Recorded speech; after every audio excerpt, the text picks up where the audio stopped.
तो आज का मुद्दा यही है कि एक फ्रेशर स्टूडेंट अपनी तैयारी अगर शुरू करे तो उसको कैसे शुरू करना चाहिए और उसके सामने क्या क्या चैलेंजेस आते हैं तैयारी करने में। ठीक है, तो ये बहुत सारी बच्चों की जब समस्याएं इकट्ठी हो जाती हैं कमेंट बॉक्स में, तो मुझे लगता है कि इस मुद्दे पे वीडियो बननी चाहिए, है ना। तो टाइप्स ऑफ एप्लीकेंट, यानी जो मैं देख पा रहा हूं 3 तरह के ही स्टूडेंट होते हैं। एक स्टूडेंट होता है अबव एवरेज। अबव एवरेज वो स्टूडेंट जो लगातार पढ़ाई कर रहा है काफी टाइम से, पिछली बार भी हो सकता है दिया हो उसने टेस्ट, वो इसमें भी हो सकता है, मॉक टेस्ट में भी हर बार 200 पार कर जाता है आराम से, मॉक टेस्ट दे रहा है, सिलेबस एक बार कंप्लीट कर चुका है। मुझे लगता है कि इस आदमी को बहुत ज्यादा पढ़ने, मतलब इन वीडियोस को देखने का, समझदारी वाली का ज्यादा अर्थ नहीं है। ये अपनी पढ़ाई जैसी कर रहा है करता रहे, बहुत अच्छा चल रहा है, ठीक है, बस रुके ना, रुका तो इसका भी सिलेक्शन नहीं होगा चाहे कितना भी अबव है एवरेज से। एक बच्चा होता है एवरेज। ये कैसा बच्चा होता है? ये वो बच्चा होता है जो भटकाव आने से भटक जाता है और भर्ती आने से मेहनत में लग जाता है। थोड़ा सा आज के कंपटीशन में एवरेज बच्चे को भी अबव एवरेज होना पड़ेगा तो ही वो नौकरी ले पाता है। हालांकि यूपी पुलिस के अंदर एवरेज बच्चे को भी नौकरियां मिलेंगी। अबव एवरेज बच्चे बहुत ज्यादा नहीं होते, ज्यादा से ज्यादा 10-15 हजार बच्चे होते हैं हर कंपटीशन में, बाकी सब एवरेज ही होते हैं। तो एवरेज जो बच्चा है उसको अगर कहीं नौकरी मिल सकती है तो वो यूपी पुलिस के अंदर मिलेगी, यानी इतनी कम मेहनत में अगर कहीं नौकरी मिलेगी तो यूपी पुलिस में मिलेगी। तो अब बच्चों ये कौन सा बच्चा है? जो बच्चा ये मौसमी बच्चा है, यानी जब फॉर्म आ जाते हैं तो बहुत मेहनत करता है, जब नहीं आते तो बिल्कुल ढीला छोड़ देता है। मैं बताता हूं, सॉरी ये एक पी कम रह गई है। तो जब भी, तो इस बच्चे की संख्या सबसे ज्यादा होती है कंपटीशन में, सबसे ज्यादा एवरेज बच्चा मिलेगा। कितना हो सकता है? ये 80% तक यही बैठता हो कंपटीशन में। इसी को मौसमी बच्चा बोलते हैं, ठीक है। तो भाई मौसमी मत बनो। अगर ये थोड़ा सा अगर रेगुलर हो जाए कि यार ये उस टाइम पे भी अपने आप को याद रखे जब भर्तियां नहीं हैं तब भी मेरे को पढ़ना है, तो इसको लगने से कोई नहीं रोक सकता। पर मैं कितना भी कह लूं इसकी समझ में नहीं आती, क्योंकि इसको वही करना है जो इसका दिमाग कहता है। हो सकता है मेरी बातों से 1 हफ्ते तक मोटिवेट भी रहे और उनके दिल पे ये सारी बातें छू रही होंगी जो इस तरह के हैं। हो सकता है मेरी बातों से एक सप्ताह मोटिवेट हो जाए, अगले सप्ताह फिर कहे गुरुजी एक बार मोटिवेशन की वीडियो और ले आओ। ये उस तरह का हो सकता है। अब समझ गए होंगे कि हम किस श्रेणी में आते हैं। इसका सिलेक्शन हो सकता है 100% हो सकता है, बस इसको थोड़ी रेगुलरिटी की जरूरत है। जो चीजें कही जा रही हैं आपके भले के लिए वो फॉलो करने की जरूरत है। अब मैं आज बात इसकी करने आया हूं।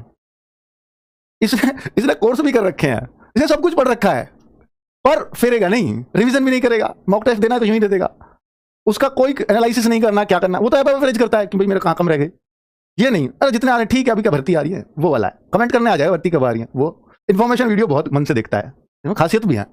अब मैं फ्रेशर की बात करता हूं। फ्रेशर स्टूडेंट ही इन दोनों कैटेगरीज में बंटते हैं आगे चल करके। ये अगली श्रेणी है आपकी, फ्रेशर और बिलो एवरेज। बिलो एवरेज वो बच्चा है कि जो बहुत बहुत जगह उसने अपना मगज मारा है, पर वो अभी तक रुका कहीं नहीं है कि मुझे यहां पढ़ना है या वहां पढ़ना है।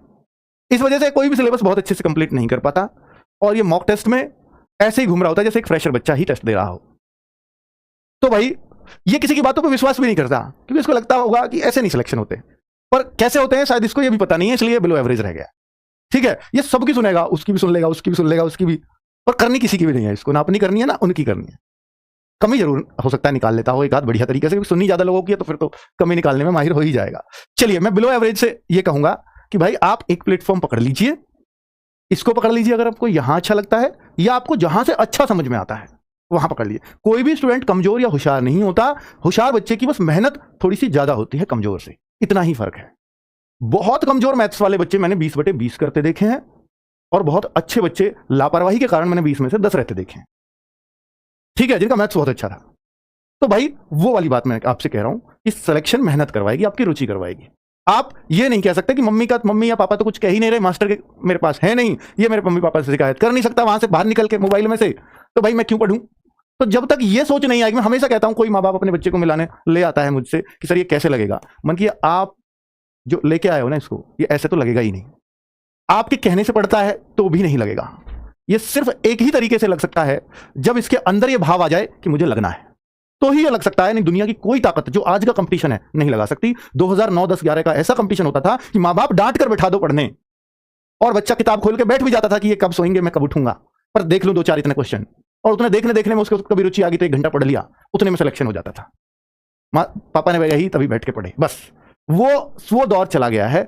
अब पापा कितना भी कह ले, बच्चा पढ़ रहा है आपके कहने से तो खुश नहीं होना है, क्योंकि वो आपके कहने से पढ़ रहा है। जिस दिन इसमें खुद की अकल आ जाएगी कि मुझे लगना है और अगर मैं नहीं लगा तो मेरे पास ऑप्शन कुछ भी नहीं है, इसलिए मेरे को यहां नौकरी लेनी ही होगी।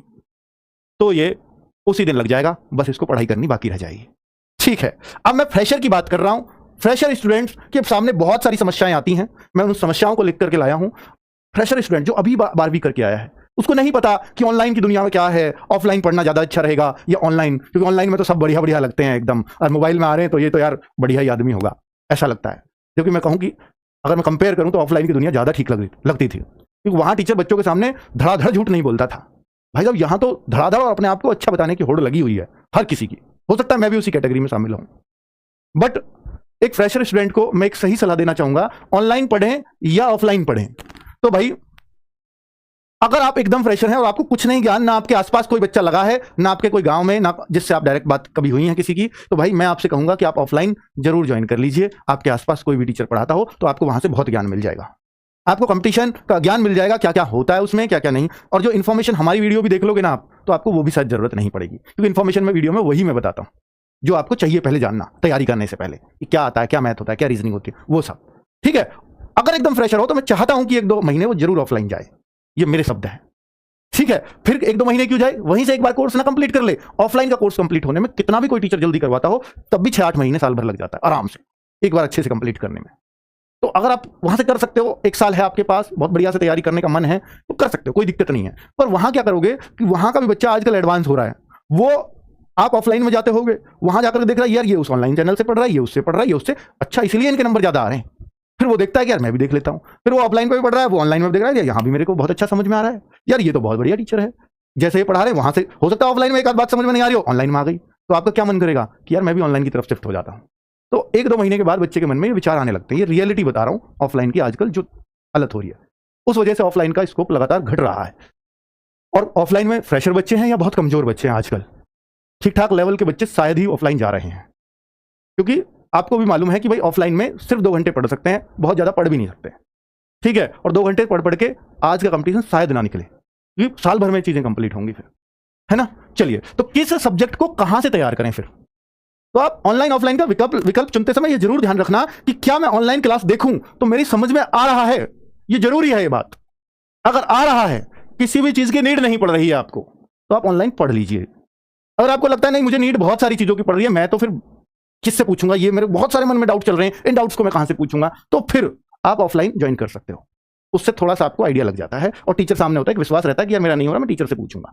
ठीक है, देखिए ये मैंने आपको सारी चीजें बता दी, बहुत अच्छे से एक्सप्लेन किया है। कितनी देर पढ़ें ये एक बड़ा सवाल है, तो बच्चों जितनी देर मन लगे उतना पढ़ लेना, लेकिन मेरे कहने से 6 से 7 घंटे जरूर पढ़ लेना, ये तो जरूर। प्लस जितनी देर अगर मन लग रहा हो तो प्लीज वो ऐड और कर लेना, इतना जरूर पढ़ लेना। फ्रेशर के लिए बता रहा हूं, अगर यूपी पुलिस में इसी बार सेलेक्ट होना है, सिलेक्शन के लिए कितनी लंबी तैयारी चाहिए? मैं ऐसा मानता हूं एक आदर्श स्टूडेंट अगर वो टीचर के अकॉर्डिंग चलता है तो 6 महीने में नौकरी ले लेगा। कितना भी बड़ा कंपटीशन सही, अगर नौकरी वैकेंसी नहीं आई अलग बात है, बहुत सारे बच्चे तो योग्य होते हुए भी कई बार नहीं ले पाते नौकरी क्योंकि वैकेंसी नहीं आई। आप लकी हो, वैकेंसी आ रही है, 6 महीने के अंदर नौकरी ले सकता है एक बच्चा। ठीक है, अब आपके सामने 6 महीने मिल जाएंगे आपको यूपी पुलिस के लिए, आज से गारंटी से कह रहा हूं। 6 महीने 100% पड़े आपके पास यूपी पुलिस के एग्जाम तक हैं, अभी 6 महीने आराम से लग सकते हो। बहुत सारे बच्चे कहेंगे सर ऐसी बातें बता के कंपटीशन बढ़ा देते हो आप, कहते हैं, और ये बढ़ता भी है, ये सच्चाई है कि बच्चे मानते हैं। और सीरियसली अगर ऐसे में 1000 स्टूडेंट भी इन बातों को, ये लाखों स्टूडेंट इस वीडियो को देखेंगे, 1000 स्टूडेंट भी फॉलो कर गए तो 1000 लोगों ने तो और दूसरे हजारों की सीट काट दी ना। कंपटीशन यानी थोड़ी सी कट ऑफ तो ऊपर चली गई, निश्चित तौर पर बढ़ता है। पर बच्चों सही गाइड करना भी हमारा ही काम है। चलिए, क्या पढ़ाई के साथ फिजिकल की तैयारी भी करें? अगर आप यूपी पुलिस की तैयारी कर रहे हो, ये बहुत सारा बच्चा सोचता है कि यार पुलिस है तो फिजिकल, घर वाले भी कहते हैं दौड़ने भी जा, जब तैयारी कर रहा है ऐसे थोड़ी होता। भाई मैं आपसे कह रहा हूं कि यूपी पुलिस की तैयारी कर रहे हो ना, कुछ भी मत करना, सिर्फ तैयारी कर लेना। अभी तैयारी सिलेक्शन कराएगी, फिजिकल इतना आसान है कि आप इसके एग्जाम के बाद भी दौड़ना शुरू करोगे ना, 1.5-2 महीना 3 महीना आराम से मिल जाएंगे यार। 1 महीने में दौड़ लग जाती है यूपी पुलिस की। ठीक है, फेल ही नहीं होता कोई, इसलिए 2-2.5 गुने बच्चे बुलाते हैं और उनमें भी फिर बहुत ज्यादा पास हो जाते हैं।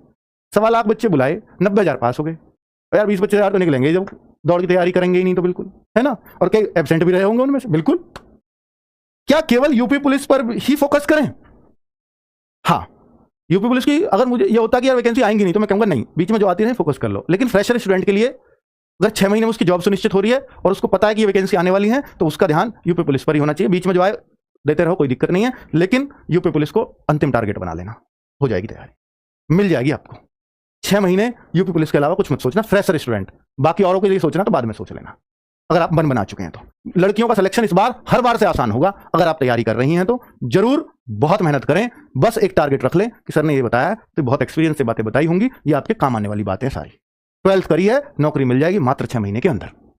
चलिए, तो कुल मिला के बच्चों ये मेरी जानकारी थी जो देनी थी इस वीडियो के माध्यम से। बहुत सारे बच्चों को फायदा हो ऐसी उम्मीद से आया हूं इस वीडियो को लेकर के। जरूर अगर जरूरतमंद आपको बच्चे लगे कि यार ये वीडियो उस तक पहुंचनी चाहिए तो पहुंचा दीजिएगा। नमस्कार, धन्यवाद।